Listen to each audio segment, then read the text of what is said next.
Mesdames et messieurs, bonjour. Je déclare ouverte la 106e séance plénière de l'Assemblée générale. L'Assemblée va maintenant entamer l'examen du point 115N, intitulé « Confirmation de la nomination du Haut-Commissaire ou de la Haute-Commissaire des Nations Unies aux droits de l'homme ». Pour ce qui est de la documentation, je vous réfère au Journal des Nations Unies. L'Assemblée générale, dans sa résolution 48/141, a décidé de créer le poste de haut-commissaire des Nations Unies aux droits de l'homme. L'Assemblée a également décidé que le haut-commissaire ou que la haute-commissaire devrait être une personnalité d'une grande intégrité jouissant d'une haute considération morale et devra posséder des connaissances spécialisées, notamment dans le domaine des droits de l'homme, ainsi que la connaissance générale de différentes cultures, pour pouvoir s'acquitter de façon impartiale, objective, non sélective et efficace de ses fonctions de haut-commissaire. Il sera nommé par le secrétaire général de l'Organisation des Nations Unies, sous réserve de l'approbation par l'Assemblée générale, compte tenu d'une alternance géographique. Son mandat aura une durée de 4 ans et pourra être renouvelé une fois pour une autre période de 4 ans. Alinéa C, il aura le rang de secrétaire général adjoint. Le 8 septembre 2022, l'Assemblée, dans sa décision 76/423, a approuvé la désignation par le secrétaire général de M. Volker Türk de l'Autriche pour qu'il soit désigné haut-commissaire des Nations Unies aux droits de l'homme pour un mandat de 4 ans commençant le 12 octobre 2022 et prenant fin le 11 octobre 2026. À l'aune des dispositions figurant dans la résolution 48/141, le secrétaire général recommande de renouveler le mandat de M. Türk en tant que haut-commissaire des Nations Unies aux droits de l'homme pour un mandat de 4 ans, commençant le 12 octobre 2026 et prenant fin le 11 octobre 2030. Je donne maintenant la parole au représentant des États-Unis pour une motion d'ordre. Merci, madame. Nous souhaiterions que l'Assemblée examine la nomination du commissaire des Nations Unies. Nous souhaiterions que ce point soit remis à plus tard jusqu'à la fin de la semaine prochaine pour que les États membres puissent se pencher sur la question. Ce point a été ajouté à l'ordre du jour le 20 juillet seulement, et pour ce qui est de la note du secrétaire général, à 197, ce texte n'a pas été rendu disponible pour les États membres jusqu'à mercredi dernier, c'est-à-dire le 22 juillet. Par la suite, cela a été placé à la tête de nos points à l'ordre du jour aujourd'hui. Nous ne comprenons pas pour ce qui explique cette approche précipitée. Les États membres n'ont pas pu procéder aux consultations nécessaires. Je me suis entretenu avec beaucoup de délégués dans la salle qui n'ont pas pu consulter leurs autorités. Et donc cela empêche les États membres de procéder aux consultations nécessaires avec leurs autorités afin de réfléchir donc à cette nomination. Et c'est une situation inédite depuis que le poste a été créé il y a plus de 30 ans. Un seul haut-commissaire a vu son mandat renouvelé, et c'était pour 2 ans seulement. Le mandat actuel ne prend pas fin avant le mois d'octobre. Et je ne suis pas mathématicien, mais cela nous laisse un peu de temps. Ce manque de temps signifie que les États membres n'ont pas pu avoir de consultation approfondie sur ce poste, un poste important. Si l'idée c'était que cette nomination ne ferait pas polémique et que cela serait adopté par consensus, il est clair que ce n'est pas le cas. Beaucoup de membres ont des questions concernant la durée de l'extension de ce mandat. La présidence devrait donc remettre l'examen de ce point à plus tard afin de permettre aux États membres de se consulter. Nous demandons donc à ce que ce point soit examiné ultérieurement, à la fin de la semaine prochaine, et nous suggérons de passer au prochain point à l'ordre du jour. Je vous remercie. Merci aux représentants des États-Unis.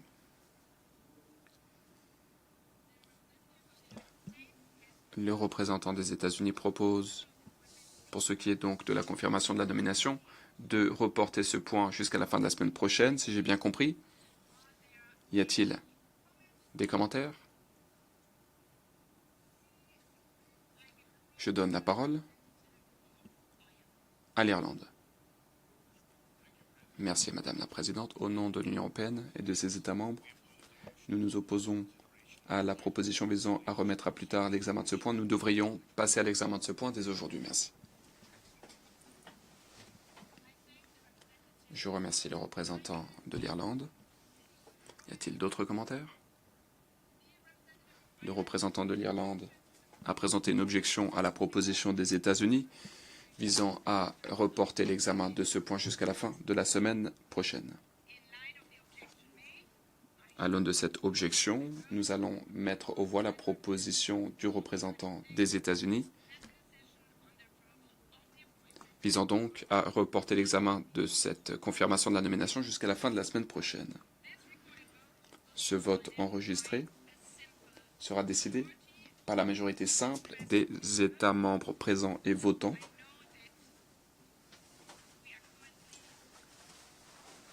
Alors je sais qu'il y a différentes motions d'ordre, donc nous allons procéder étape par étape. Est-ce que c'est une motion d'ordre? Oui? Très bien, donc il y a une autre motion d'ordre. Je donne la parole à l'Argentine. Merci, Madame la Présidente. Oui, c'est une motion d'ordre. Nous soutenons la proposition des États-Unis visant à reporter l'examen de ce point, concernant donc la nomination du haut-commissaire des Nations Unies aux droits de l'homme. Hélas, cette question a été ajoutée à l'ordre du jour de façon précipitée. Les groupes régionaux n'ont pas pu se consulter. Il faut qu'il y ait plus de discussion là-dessus. Cela nous permettra de prendre une décision par consensus, sachant que c'est une question très importante. Dans ce contexte, nous estimons qu'il est possible de travailler de façon constructive. Il suffit simplement de nous laisser plus de temps afin que nous puissions approfondir la discussion pour aboutir à une décision par consensus.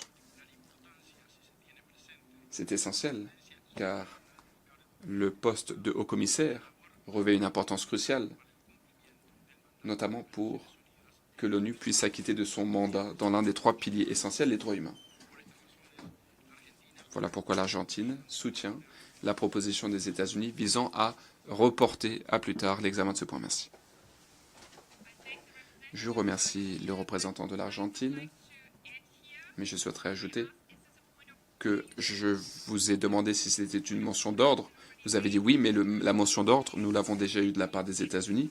Ensuite, nous avons une réaction à cette motion d'ordre, et maintenant, nous allons passer au processus de vote.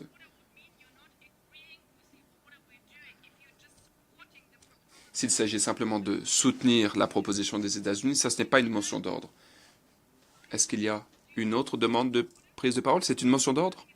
Nous n'allons pas entamer la discussion sur ce sujet. Je demande s'il y a des motions d'ordre. La Fédération aussi? Merci, Madame la Présidente.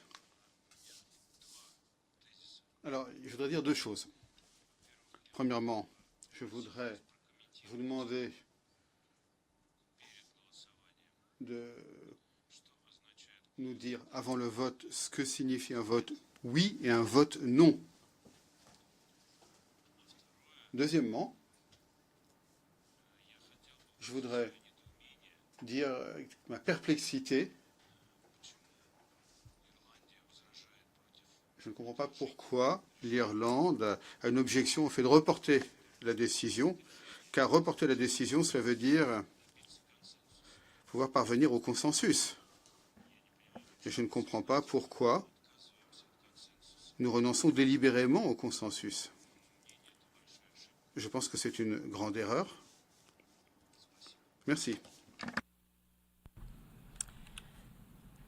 Thank you. Merci. Je vais de nouveau préciser les choses.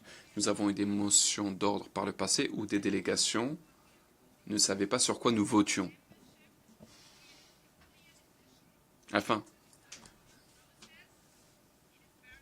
de veiller Alors, je rappelle que lorsque le vote commence, il est difficile de revenir en arrière, sauf s'il y a une erreur. Voilà pourquoi, par le passé, à l'instar d'autres présidents, nous avons expliqué ce sur quoi nous votons, pour que les choses soient claires. D'où votre question. Donc, nous votons désormais sur la motion d'ordre des États-Unis et la proposition des États-Unis, qui est de reporter d'une semaine l'examen de ce point. Ensuite, j'ai demandé s'il y avait des commentaires et j'ai donné la parole à l'Irlande. L'Irlande. Alors, vous venez de faire un commentaire sur l'intervention de l'Irlande, mais il ne me revient pas de commenter là-dessus. Nous allons maintenant donc voter sur la proposition des États-Unis. Il y a d'autres propositions. Nous y viendrons par la suite. Il y a notamment la proposition de la Fédération de Russie.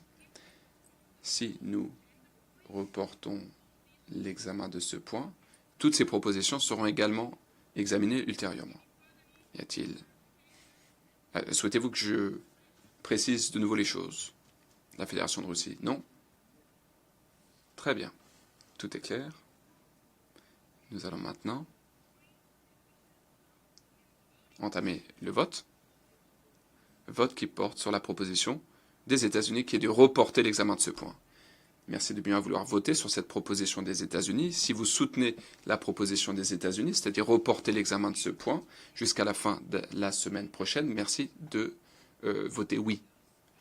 Si vous êtes contre, votez non. Sinon, vous pouvez vous abstenir. L'Assemblée vote désormais sur la proposition du représentant des États-Unis, à savoir que la décision concernant la confirmation de la nomination, que cette décision soit reportée jusqu'à la fin de la semaine prochaine. Si vous votez oui, vous allez voter en faveur de ce report de l'examen. Et donc ce point sera examiné d'ici la fin de la semaine prochaine. Si vous votez non, vous votez contre cette proposition de report de l'examen. Merci de vérifier que votre vote est bien reflété à l'écran.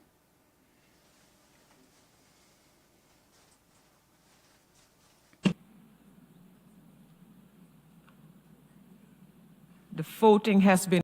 Le vote est terminé. Et comme nous l'avons vu, comme nous l'avons dit, il suffit d'une majorité simple. Merci de verrouiller le dispositif, dit le secrétariat. Le vote est terminé. Le dispositif est verrouillé.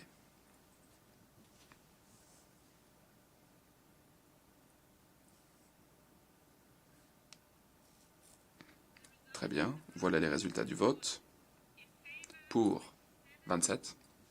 Contre 63. Abstention 47. La proposition du représentant des États-Unis n'est donc pas adoptée. L'Assemblée va par conséquent se prononcer sur la confirmation de la nomination. Et je donne maintenant la parole au représentant de la Fédération de Russie afin de présenter le projet de décision A/80/L100.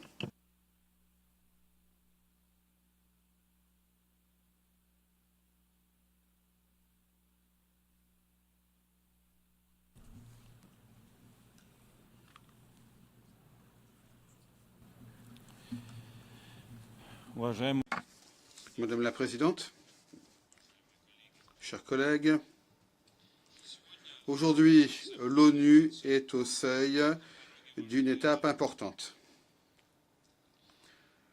Le 31 décembre 2026, le mandat du secrétaire général Antonio Guterres expirera. Son successeur sera le principal administrateur de l'organisation. Il sera pleinement responsable de la constitution d'une équipe dirigeante du secrétariat, garantie par l'article 101 de la Charte de l'ONU. Par ailleurs, l'Assemblée générale va examiner une proposition sur la désignation de M. Volker Türk au poste de haut-commissaire aux droits de l'homme pour un mandat de 4 ans jusqu'au 11 octobre 2030. Une désignation à un mandat aussi long à la veille du remplacement du chef d'organisation n'a pas de précédent, comme ça a déjà été dit aujourd'hui, en plus de 30 ans de l'histoire de ce mandat. Ainsi, l'Assemblée générale, aujourd'hui, ne doit pas simplement régler une formalité technique. L'on nous demande, sans prendre en compte l'avis du secrétaire général prochain, de nommer son secrétaire général adjoint, qui aura la principale responsabilité pour les activités de l'ONU dans le domaine très important des droits humains, ce qui privera le futur secrétaire général de la possibilité de réaliser sa propre vision et de constituer son équipe de son choix pour les années à venir. Nous sommes convaincus qu'une question aussi sensible doit être dictée par le souci de l'intégrité institutionnelle de l'organisation.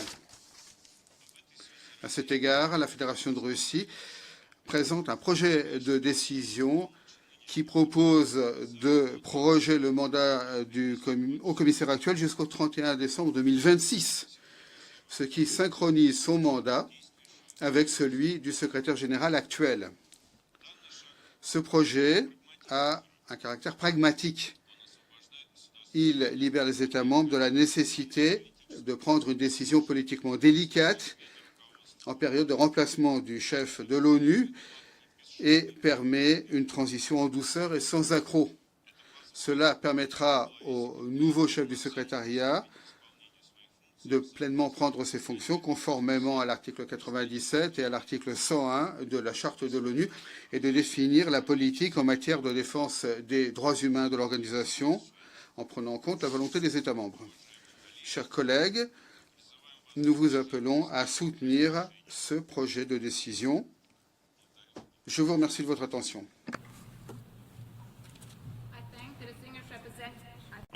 Je remercie. Je remercie le représentant de la Fédération de Russie. Nous allons maintenant nous prononcer sur le projet de décision A/80/L.100 qui vient d'être présenté par la Fédération de Russie. Sachez qu'il n'est plus possible de parrainer de façon électronique le projet de décision. Je donne la parole à la représentante du secrétariat.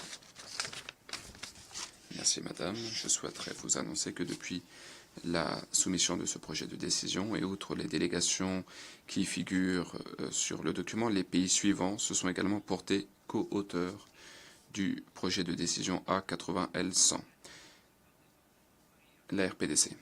S'il y a d'autres délégations qui souhaitent se porter co-auteurs du projet L100, merci de bien vouloir vous manifester en appuyant sur le bouton de votre microphone. Merci. Je remercie la représentante du secrétariat. Les délégations qui souhaitent faire une intervention pour expliquer leur vote avant le vote sur une ou toutes les propositions au titre de ce point, nous vous invitons à le faire maintenant avec une seule intervention. Une fois que nous nous serons prononcés sur toutes ces propositions, vous aurez la possibilité d'expliquer votre vote après le vote sur l'une ou toutes, sur l'une des propositions ou toutes les propositions. Avant de donner la parole aux délégations pour les explications de vote avant le vote, et tel qu'annoncé dans mes lettres datées du 6 janvier et du 20 mai 2026, je vous propose de limiter le temps de parole pour les explications de vote, de limiter le temps de parole à 5 minutes. Y a-t-il des objections à cette proposition? Non? Très bien.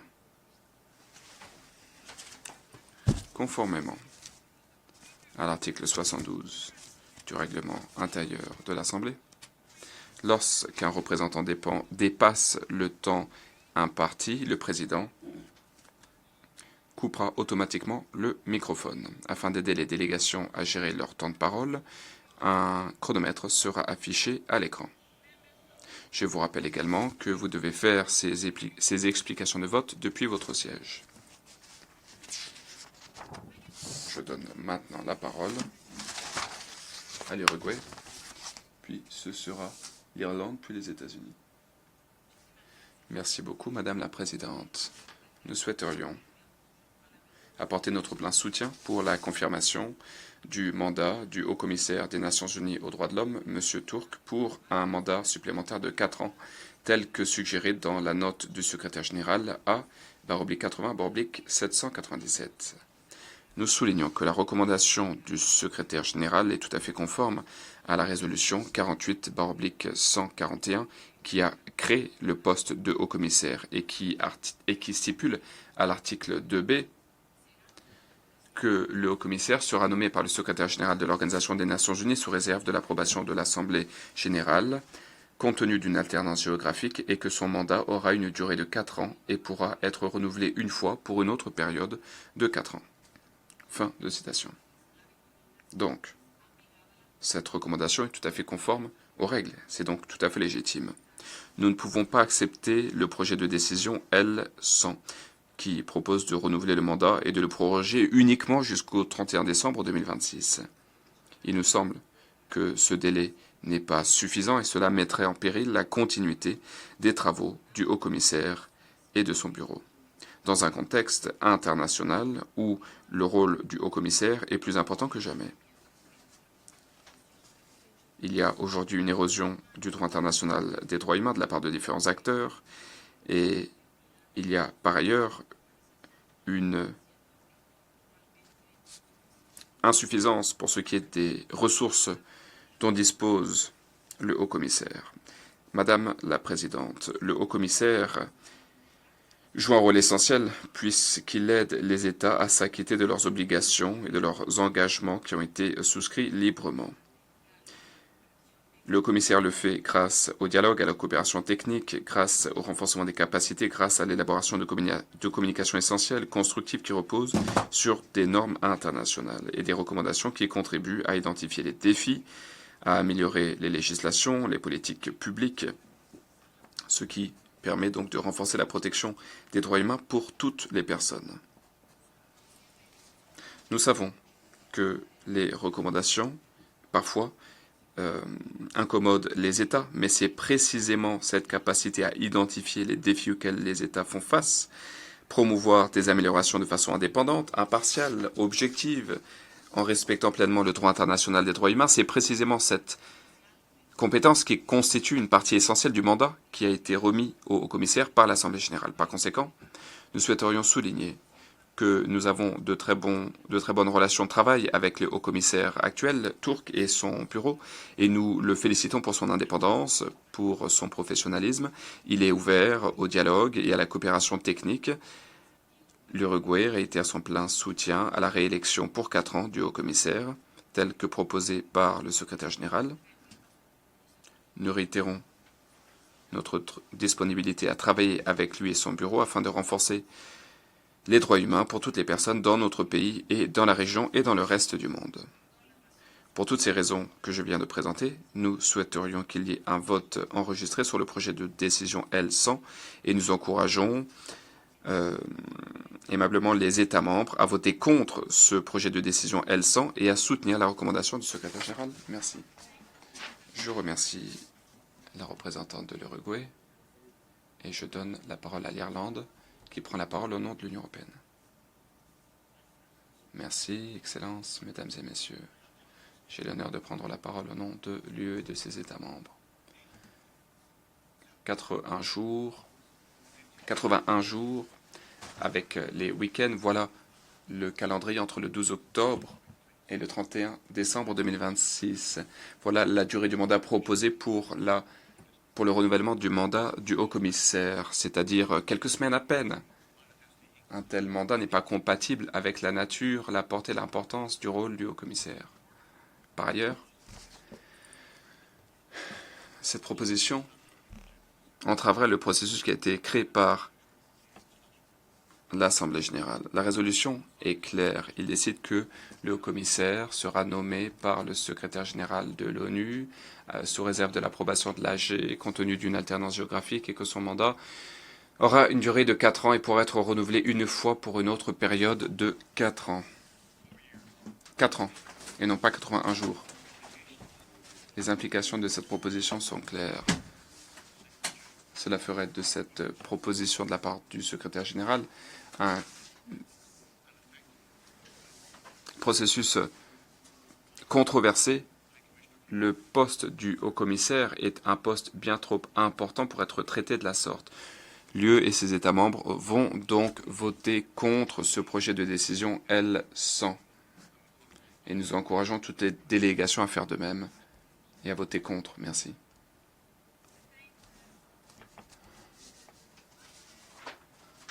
Merci. Je donne la parole aux États-Unis, puis ce sera la RPDC, puis Israël. Un vote pour cette désignation montre que ceux qui critiquent de façon véhémente l'ONU ont raison, c'est-à-dire que cet organe ne fonctionne plus. Nous vous exhortons à voter contre cette proposition visant à renommer M. Turk pour un mandat de 4 ans en tant que haut-commissaire des Nations Unies aux droits de l'homme. Si cette Assemblée générale accepte de telles manœuvres en coulisses et la mauvaise utilisation des postes de l'ONU, il y aura des conséquences. Les États-Unis vont immédiatement repenser leur participation, leur engagement, leur financement. Étant donné la gravité de la situation, nous devons dire clairement ce qui est en train de se produire. C'est une erreur, c'est une faute sur le plan de la procédure. Ce point a été mis à l'ordre du jour à la dernière minute. Il n'y a aucune urgence ici. Le haut-commissaire Turk a un mandat qui va prendre fin dans plusieurs mois. Il n'y a pas eu les consultations nécessaires. Je souhaiterais le réitérer. Il n'y a pas eu de consultation digne de ce nom. Et donc, essayer de hâter le processus prive les États membres de leur droit à se consulter, à délibérer, veiller à ce que l'organisation rende compte de ses actes. Les pratiques de l'ONU ont tendance à privilégier un seul mandat pour ce poste. Nous sommes d'accord pour dire que proroger le mandat de 4 ans n'est pas du tout justifié. Comme l'a dit la Fédération de Russie, ce n'est pas une question de mérite, c'est simplement un problème qui est typique à l'ONU, c'est-à-dire des manœuvres en coulisses de la part du secrétaire général pour renouveler le mandat d'un ami du secrétaire général, un haut-commissaire qui reçoit un salaire de près d'$1 million. Sous la présidence de M. Turk, le bureau du haut-commissaire est un mégaphone politique. Il passe son temps à sermonner les démocraties telles que les États-Unis, alors que nous nous contentons de faire respecter nos frontières et nos lois, tout en ne disant rien sur les régimes qui oppriment le plus leur population. C'est tout à fait hypocrite qu'un haut fonctionnaire de l'ONU donne des leçons aux États-Unis concernant la gestion des frontières. Regardez ce qu'il a fait. Monsieur Turk a condamné des démocraties telles que les États-Unis, le Royaume-Uni, la France, l'Australie et l'Italie, et plus que tout autre pays, Israël. Mais pour ce qui est des pays qui violent les droits humains, des régimes autoritaires, au lieu de critiquer ce que font ces pays,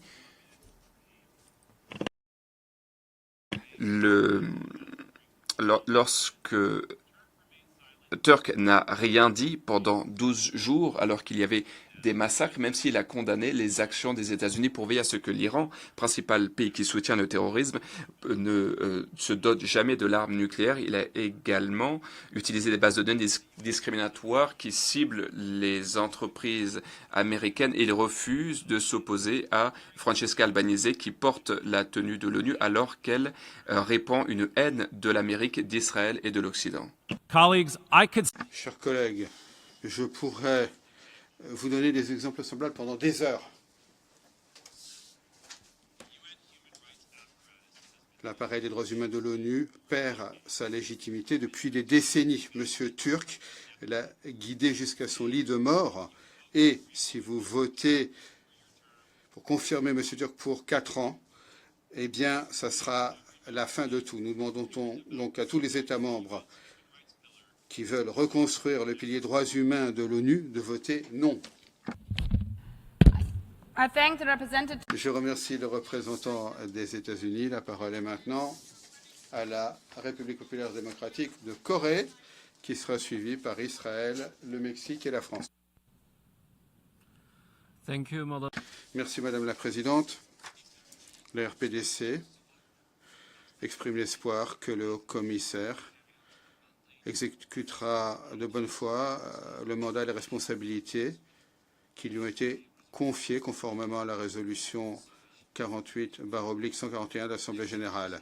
Les activités du haut-commissaire aux droits de l'homme doivent se baser sur l'examen juste et objectif de la situation en matière de droits humains de tous les pays et doit s'écarter d'approches politisées et de normes sélectives visant des pays en particulier. La RPDC reste préoccupée par la tendance croissante à utiliser à mauvais escient la question des droits humains à des fins politiques et comme moyen de pression sur certains pays.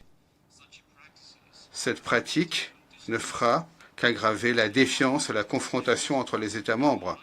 Les droits humains doivent être un domaine de dialogue et de coopération visant à promouvoir l'intégrité et le bien-être de tous les peuples. Le règlement des problèmes en matière de droits humains ne peuvent pas se faire par des condamnations ou par des pressions, mais grâce au respect mutuel, à un dialogue constructif et à la coopération sur la base de l'égalité. À cet égard, la RPDC espère que le haut-commissaire mènera une approche équilibrée, objective et impartiale qui prenne pleinement en compte les positions et les réalités de tous les États membres.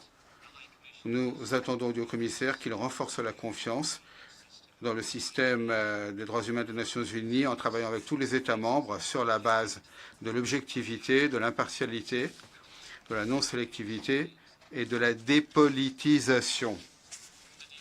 La RPDC reste opposée à la politisation des droits humains et à l'application du deux poids deux mesures.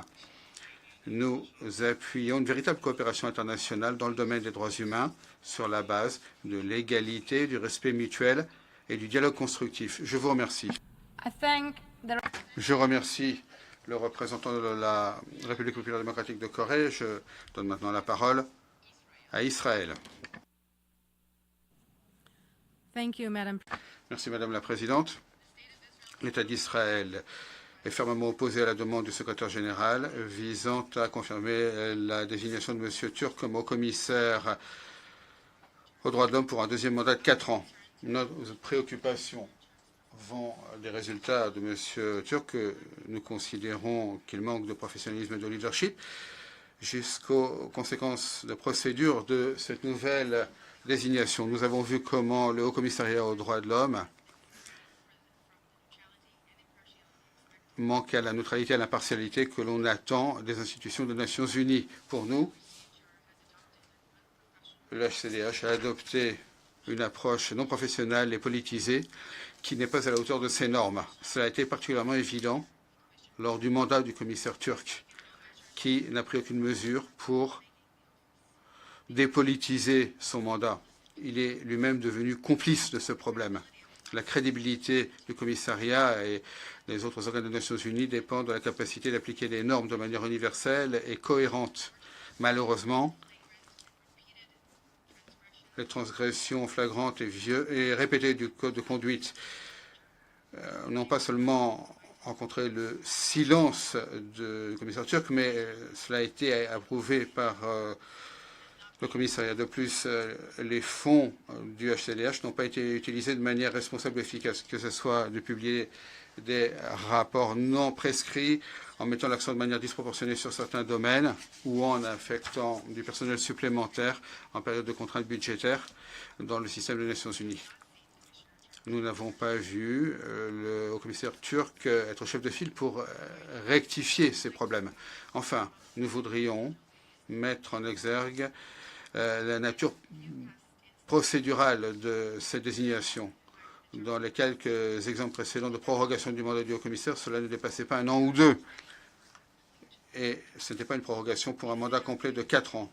Pour nous, il n'y a aucune justification au fait de s'écarter de la pratique établie, surtout étant donné que le mandat du secrétaire général touche à sa fin. C'est un nouvel exemple des mesures prises par le secrétaire général pour laisser son empreinte bien après l'expiration de son mandat.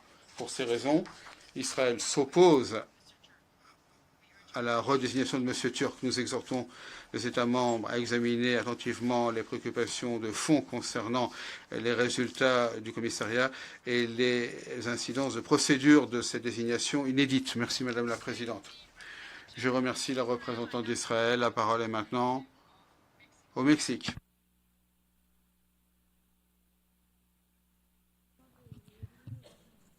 Muchas gracias. Merci beaucoup, Madame la Présidente. Le Mexique souhaiterait exprimer son plein soutien pour la proposition du secrétaire général qui vise à renouveler le mandat de M. Volker Türk en tant que haut commissaire des Nations Unies aux droits de l'homme pour un mandat supplémentaire de 4 ans. Cette proposition est conforme à ce qui figure dans la résolution 48/141 de l'Assemblée générale, en vertu de laquelle le haut-commissaire est nommé par le secrétaire général sous réserve de l'approbation de l'Assemblée générale pour un mandat de 4 ans, mandat qui peut être renouvelé une fois pour une autre période de 4 ans. Pendant son mandat, le haut-commissaire Volker Türk s'est acquitté de son travail de façon constructive à la tête du HCDH. Le Mexique salue notamment sa disposition à dialoguer dans le cadre d'un dialogue franc. Il s'est entretenu avec les États membres, avec des organisations de la société civile, avec d'autres acteurs intéressés. Et il n'a eu de cesse d'essayer de trouver des solutions grâce à la coopération. Nous saluons également les efforts qu'il a déployés pour que le HCDH tienne compte des réalités et des besoins des pays. Il a notamment accordé une importance à l'aide technique, au renforcement des capacités nationales et à l'accompagnement apporté aux États pour améliorer la protection des droits humains. Ce qui caractérise également son mandat, c'est la défense de tous les droits humains pour toutes les personnes. Et il a notamment accordé une attention équilibrée aux défis émergents et aux situations qui exigent une réponse opportune de la communauté internationale. Le Mexique estime que le renouvellement de son mandat contribuera à préserver la stabilité institutionnelle du Haut-Commissariat. Pour toutes ces raisons, le Mexique invite les États membres à soutenir la proposition du secrétaire général et à approuver la confirmation de la nomination de M. Türk en tant que haut-commissaire des Nations Unies pour les droits de l'homme pour une période supplémentaire de 4 ans. Merci. Je remercie le représentant du Mexique. La parole maintenant, dernier orateur pour l'explication de vote avant le vote, à la France. Merci, Madame la Présidente. Madame la Présidente, la France s'associe aux propos de l'Union européenne et de ses États membres et elle réaffirme son plein soutien à la proposition du secrétaire général de nommer M. Volker Türk pour un nouveau mandat de 4 années à la tête du Haut-Commissariat aux droits de l'homme des Nations Unies. Au cours de son premier mandat, marqué par la brutalisation du monde, par la multiplication des attaques contre le multilatéralisme et par la remise en cause de l'universalité des droits de l'homme, M. Türk a su, par sa rigueur et son impartialité, démontrer qu'il avait toutes les qualités pour exercer cette fonction. Promouvant et protégeant les droits de l'homme en tout lieu et en toutes circonstances, il a su être une voix de conscience, plaçant les États face à la réalité et à leurs responsabilités. Ainsi qu'il l'a montré lors de la célébration des 75 ans de la Déclaration universelle des droits de l'homme en 2023, M. Türk est profondément attaché à l'universalité des droits de l'homme et il a accordé, tout au long de son premier mandat, une égale importance aux droits économiques, sociaux et culturels et aux droits civils et politiques. M. Türk a également su, à la tête du Haut-Commissariat, susciter l'adhésion des femmes et des hommes qui servent cette institution à des réformes visant à renforcer l'impact de celle-ci sur le terrain et sa contribution aux efforts de lutte contre l'impunité. La France souhaite que M. Türk puisse continuer ce travail important qui s'inscrit pleinement dans la réforme ONU 80 portée par le secrétaire général. Notre pays a toute confiance dans la capacité de M. Türk à mener ce travail à bien. Madame la Présidente, nous réitérons ainsi notre soutien au secrétaire général et nous respectons son choix de proposer le renouvellement du mandat de M. Türk pour une autre période de 4 ans, conformément à la résolution 48/141 par laquelle cette Assemblée créait le poste de haut-commissaire aux droits de l'homme. La France s'opposera à la proposition de la Russie et soutiendra la proposition du secrétaire général. Elle appelle l'ensemble des États membres à se prononcer dans le même sens. Je vous remercie. I thank the representative. Je remercie le représentant de la France.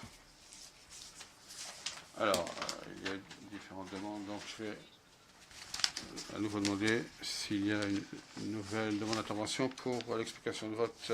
Dans le vote, ça ne semble pas être le cas. Nous avons entendu le dernier orateur pour l'explication de vote avant le vote. L'Assemblée va maintenant se prononcer sur le projet de décision A/80/L100 intitulé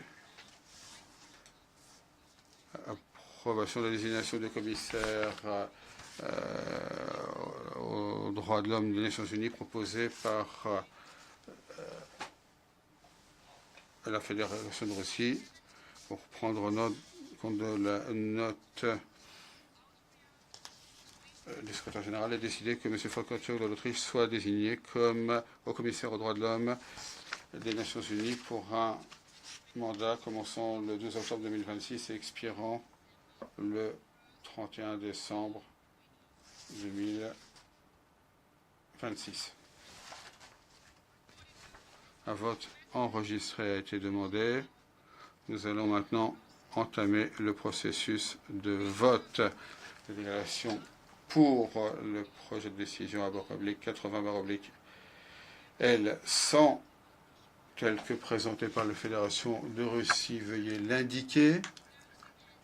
Contre. Abstention. L'Assemblée vote maintenant sur le projet de décision A/80/L100 présenté par la Fédération de Russie. Un vote oui signifie que vous êtes pour le projet de décision proposé par la Fédération de Russie. Un vote non signifie que vous êtes contre le projet de décision proposé par la Fédération de Russie. Toutes les délégations peuvent-elles confirmer que leur vote figure de manière exacte à l'écran?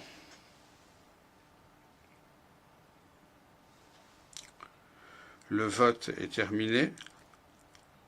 Veuillez verrouiller le mécanisme de vote.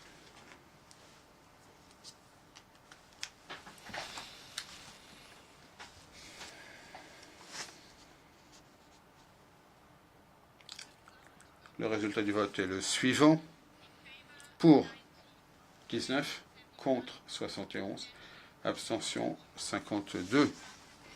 Le projet de décision A/80/L100 n'est pas adopté.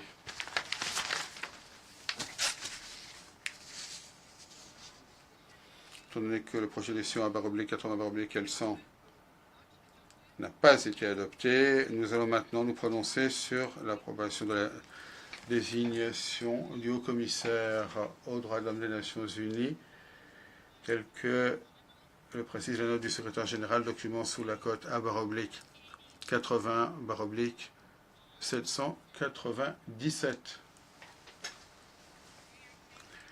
Puis-je considérer que l'Assemblée approuve la confirmation de la nomination de M. Volker Türk de l'Autriche en tant que haut-commissaire des Nations Unies aux droits de l'homme pour une période de 4 ans, débutant le 12 octobre 2026 et s'achevant le 11 octobre 2030.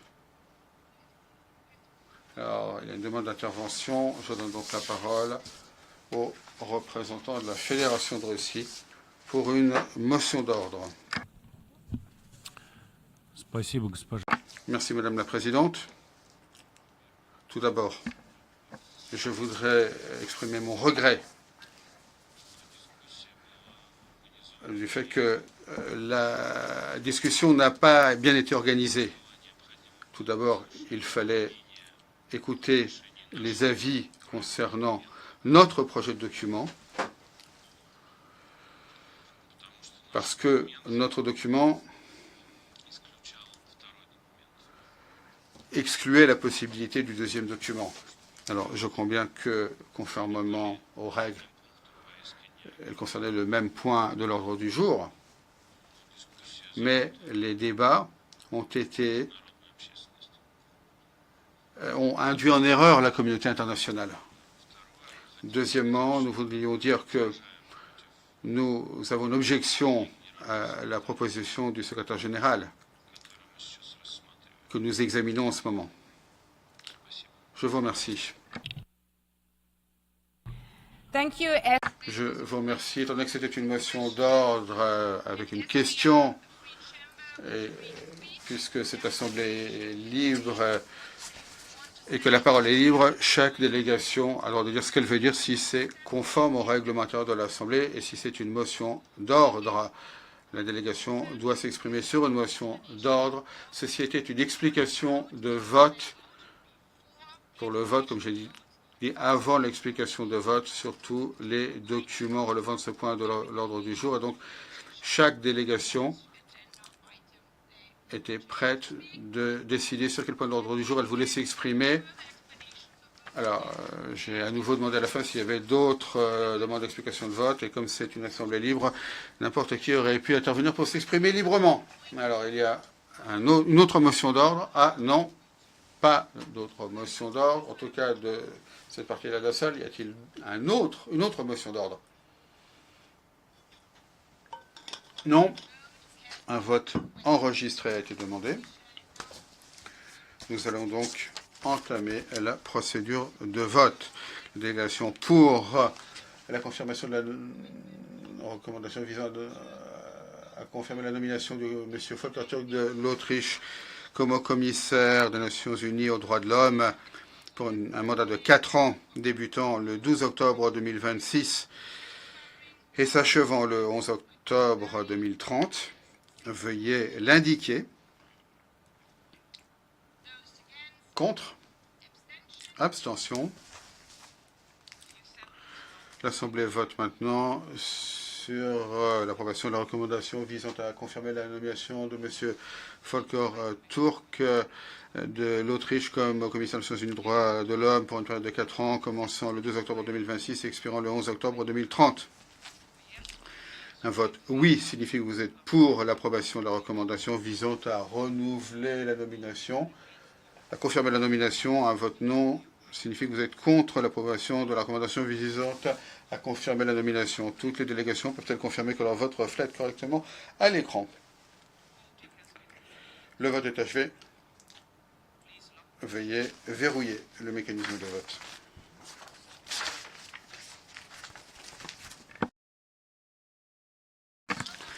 Les résultats du vote sont comme suit. Pour 144, contre 10, abstention 13. L'Assemblée approuve la confirmation de la nomination de M. Volker Türk de l'Autriche comme haut commissaire des Nations Unies aux droits de l'homme pour un mandat de 4 ans, débutant le 12 octobre 2026 et expirant le 11 octobre 2030. Before giving the floor, Avant de donner la parole aux délégations pour les explications de vote après le vote, puis-je rappeler aux délégations que les explications de vote ne doivent pas dépasser 5 minutes et doivent être prononcées par la délégation depuis leur siège. Je donne maintenant la parole au Paraguay, qui sera suivi par le Pérou, puis l'Équateur. Merci, Madame la Présidente. La République du Paraguay souhaite faire quelques observations sur cette question. Dans le contexte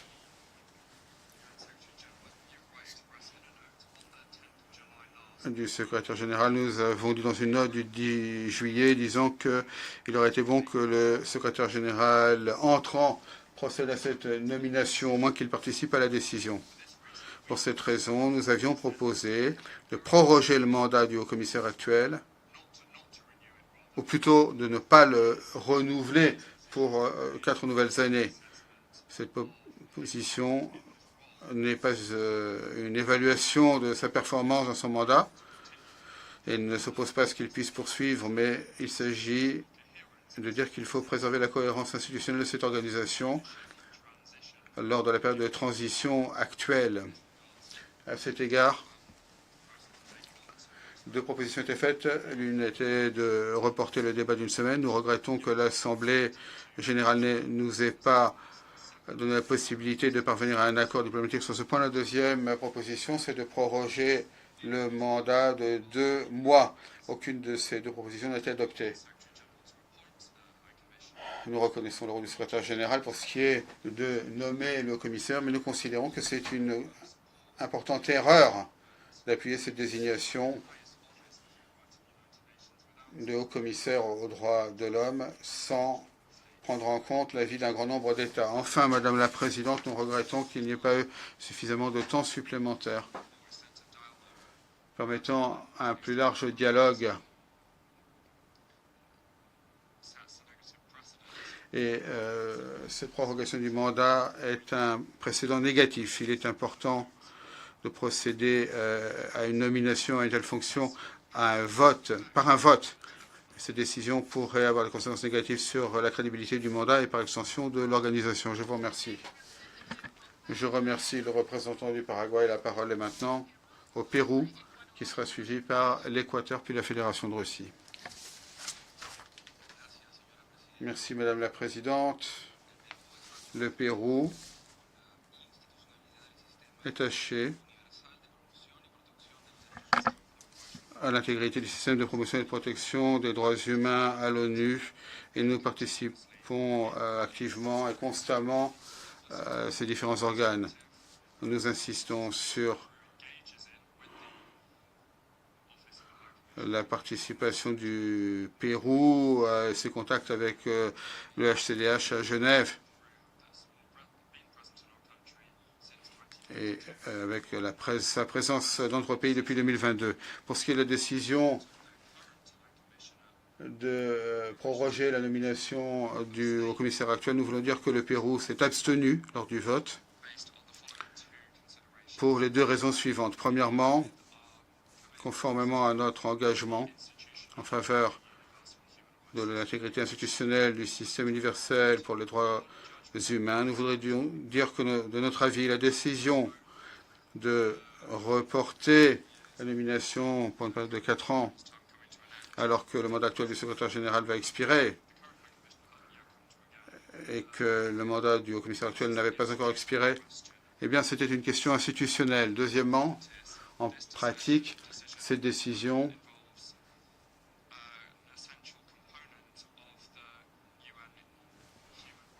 concerne une composante essentielle du dispositif des Nations Unies pour les droits humains. Et le prochain secrétaire général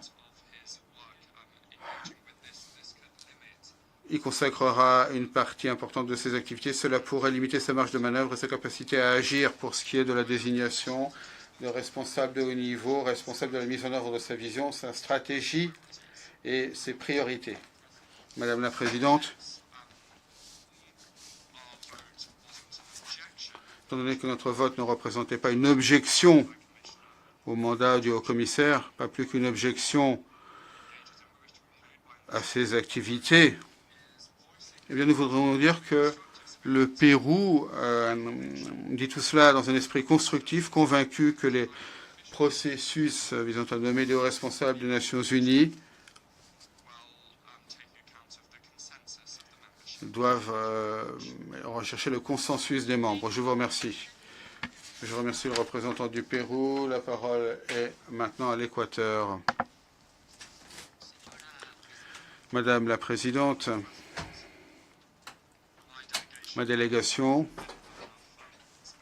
n'a pas eu assez de temps pour consulter comme il convenait les personnes nécessaires sur la décision que nous venons d'adopter. Nous le regrettons. Elle s'explique par les circonstances particulières, étant donné l'importance de ces décisions pour le système. Ma délégation ne voit aucune justification pour le fait qu'on ait refusé des délégations comme la mienne le droit d'avoir 8 jours supplémentaires. Simplement 8 jours supplémentaires pour procéder aux consultations. Je pense que je souhaiterais réitérer notre engagement en faveur de la protection des droits humains. Nous sommes l'un des États à l'origine de la création du HCDH. Nous sommes le pays d'origine du premier haut-commissaire aux droits de l'homme. L'Équateur maintient des relations de dialogue, de coopération et de confiance avec le HCDH et avec les différentes personnes qui ont pourvu au poste de haut-commissaire. Dans le cadre de notre engagement en faveur du système international des droits humains et en notre qualité de membre du Conseil des droits de l'homme, l'Équateur joue un rôle actif. Nous participons aux différents mécanismes du Haut-Commissariat et c'est d'ailleurs reconnu par la communauté internationale. Par ailleurs, à l'occasion de cette séance, je souhaiterais saluer le secrétaire général des Nations Unies pour le rôle de chef de file qu'il a joué depuis son premier mandat et je souhaiterais lui réitérer notre plein soutien dans le cadre de ses fonctions qui lui ont été données en vertu de la Charte des Nations Unies jusqu'à la fin de l'année 2026.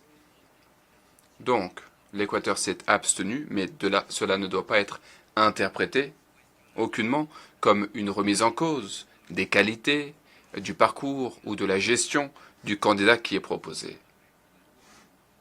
Cela ne revient pas non plus à remettre en cause la prérogative qui est celle du secrétaire général que de soumettre à notre examen une telle candidature.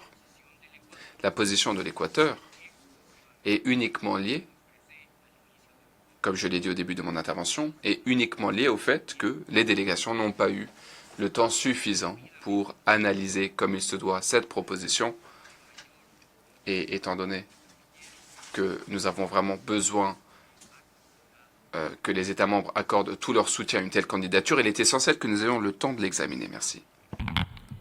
I thank the distinguished representative of Ecuador. Je remercie le représentant de l'Équateur. La parole est maintenant à la Fédération de Russie, qui sera suivie par l'Irlande, puis la République islamique d'Iran. Madame la Présidente, que s'est-il passé aujourd'hui? Au lieu d'essayer d'unir les délégations, le secrétaire général a présenté à l'Assemblée générale une nouvelle forme de discorde. La résolution de l'Assemblée générale 48/141 établit que le haut-commissaire aux droits de l'homme doit être une personnalité distinguée par une haute moralité, un grand honneur, et qui a une grande expérience, notamment dans le domaine des droits humains et avec une connaissance générale de diverses cultures, ce qui est indispensable pour l'exercice de ses fonctions de manière impartiale, objective et non sélective. Est-ce que M. Turk a ces qualités? C'est une question rhétorique. Malheureusement, nous devons relever le caractère politisé du haut-commissaire et du haut-commissariat qu'il dirige, qui promeut les intérêts géopolitiques occidentaux sous le prétexte de souci des droits humains. Cela est notable dans les travaux sur les sujets thématiques, mais c'est particulièrement clair quand il s'agit des tentatives d'évaluer la situation des droits humains dans certains États. En particulier, quand il s'agit de mon pays, le haut-commissaire lance facilement des accusations infondées contre la Russie sans se soucier des preuves, alors que le processus de vérification des violations du droit international a été pleinement dégradé. Et la conséquence, c'est qu'il a nettement dégradé l'autorité et la confiance dans l'impartialité des informations venant de l'ONU. Il est tout à fait logique que pendant 90% de son existence, l'ONU n'ait pas pu jouer le moindre rôle dans le règlement des conflits. Cependant, M. Turk n'a pas fait preuve du moindre zèle quand il s'agit de sujets politiquement incommodes tels que les frappes sur un collège à Serebelsk, la tragédie à Boutcha, les restrictions sur les droits de la population russophone à l'étranger, les persécutions contre l'Église orthodoxe, les persécutions contre les orthodoxes, la restriction de la liberté d'expression des journalistes, des militants de la société civile et des défenseurs des droits humains. Comme l'a dit le président Poutine,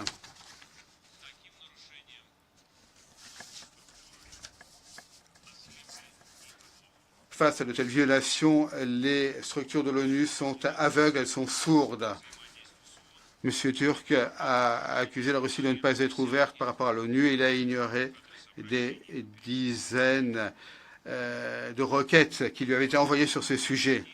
Un tel parti pris ne changera pas tant que le secrétariat de l'ONU ne respectera les dispositions de la résolution 48/141 de l'Assemblée générale dans son intégralité, y compris la représentation géographique. Je rappelle que les représentants de l'Afrique et de l'Asie n'ont pu qu'une seule fois chacun être haut commissaire aux droits de l'homme pour une aussi longue période. Nous regrettons que le compromis proposé par la Russie, qui aurait pu préserver le statu quo jusqu'à la fin de cette année, n'ait pas recueilli de soutien. À cet égard, nous relevons que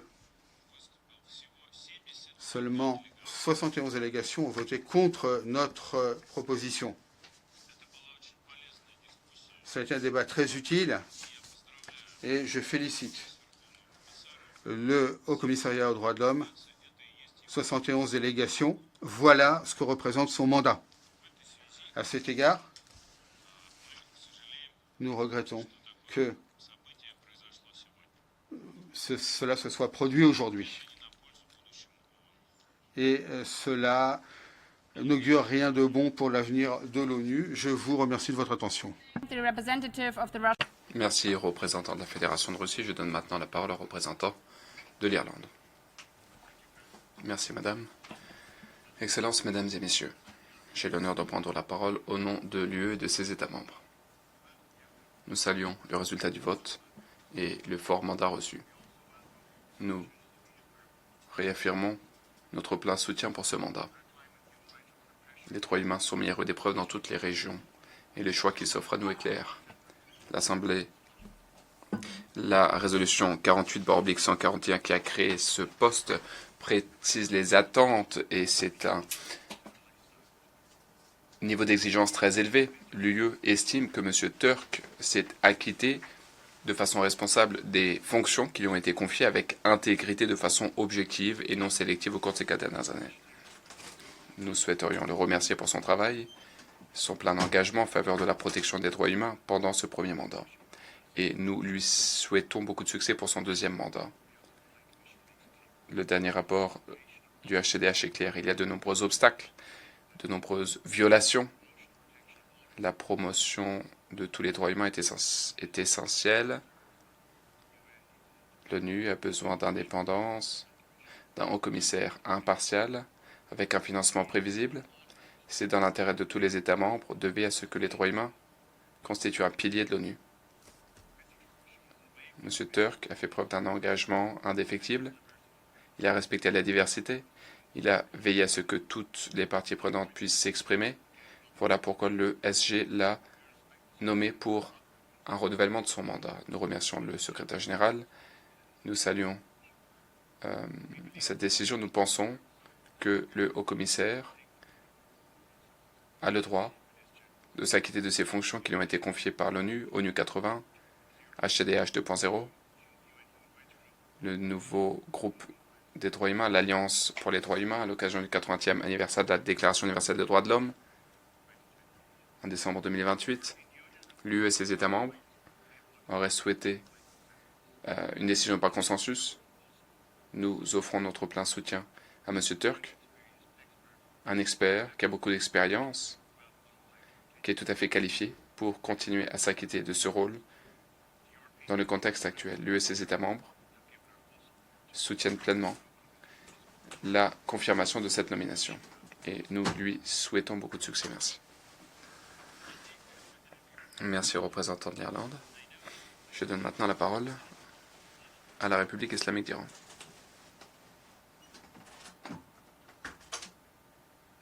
Merci, Monsieur le Vice-président. Au nom de Dieu le miséricordieux, le clément, la République islamique d'Iran a des relations constructives avec le haut-commissaire des droits de l'homme et nous sommes déterminés à poursuivre la coopération technique avec son bureau. Cet engagement constructif, ces critiques de principe ne sont pas contradictoires. Nous avons des préoccupations liées à la procédure et non pas à la personne de M. Turk. Il en va de la crédibilité du Conseil des droits de l'homme, du HCDH, tout dépend de leur capacité à impliquer tous les États membres, éviter la politisation, la polarisation, la fragmentation. Une telle décision, une décision si importante, aurait dû et devrait faire l'objet de consultations, du consensus. La sélection du haut-commissaire doit unir les États membres et non pas exacerber les divisions. Nous soutenons une approche qui préserve la continuité, qui respecte les prérogatives du secrétaire général ou de la secrétaire générale à venir et qui crée les conditions pour une décision suscitant le plus de soutien. Notre position ne doit pas être interprétée comme une remise en cause de notre engagement avec le HCDH ou de notre coopération avec son bureau. La République islamique d'Iran rejette de façon catégorique les accusations proférées par le représentant des États-Unis. C'est une autre tentative cynique visant à militariser les droits humains contre un pays indépendant qui refuse de céder à la coercition de Washington. Les États-Unis n'ont pas l'autorité morale, n'ont pas la crédibilité juridique pour sermonner la population iranienne.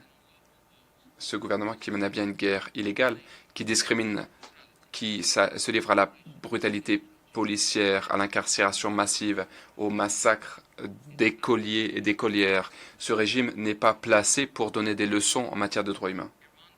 L'Iran n'acceptera pas ces accusations motivées politiquement, ne laisseront pas les droits humains être utilisés comme prétexte pour s'immiscer dans nos affaires internes. Merci.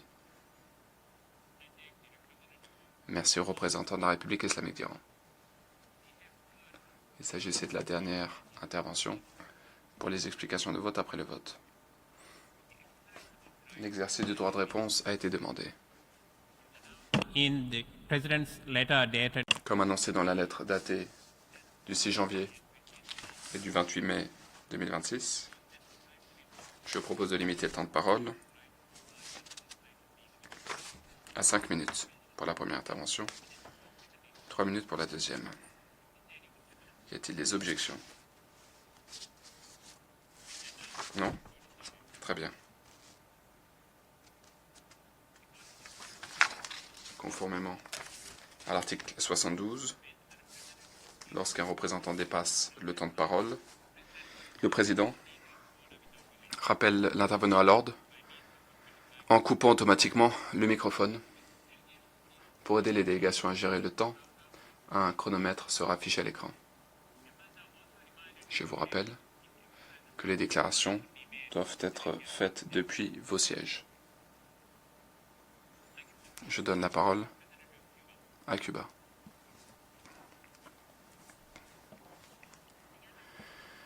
Monsieur le Président, merci beaucoup. Ma délégation a écouté avec perplexité l'intervention hypocrite et éhontée du gouvernement des États-Unis, qui prétend faire de cette nomination du haut-commissaire aux droits de l'homme, faire de cette nomination donc un espace pour attaquer les États souverains. La délégation des États-Unis n'est pas placée pour donner des leçons de droits humains à qui que ce soit.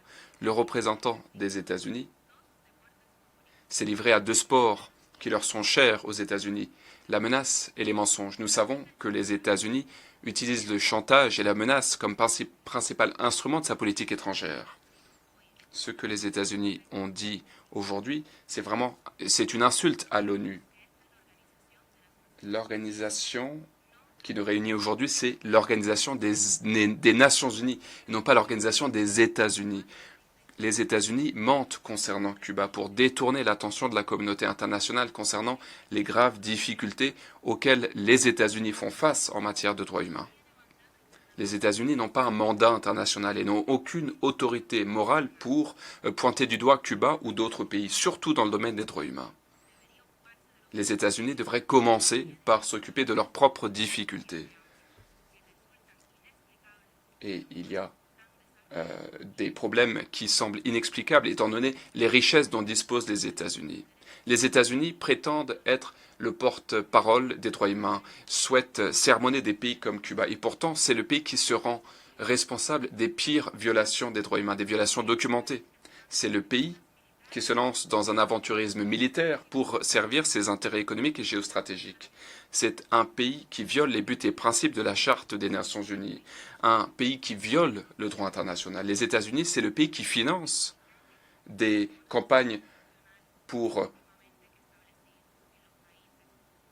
renverser des gouvernements qui ont été élus démocratiquement. C'est un pays qui se livre à de la déstabilisation, qui prend des mesures coercitives unilatérales qui ont un fort impact sur les droits humains des pays. Ce pays, comme tout le monde le sait, a imposé un embargo pétrolier à Cuba. C'est un châtiment collectif qui vise l'ensemble de mon peuple. Les États-Unis, c'est le deux poids, deux mesures. Ils manipulent la question des droits humains contre les pays du Sud et dans le même temps, ils lancent des campagnes pour traîner ces pays dans la boue, alors que ce pays reste silencieux et se rend complice des violations commises par ses alliés. Nous réitérons que tous les pays ont le droit de vivre dans la paix, à l'abri des sanctions, des embargos et de l'ingérence dans leurs affaires. Merci.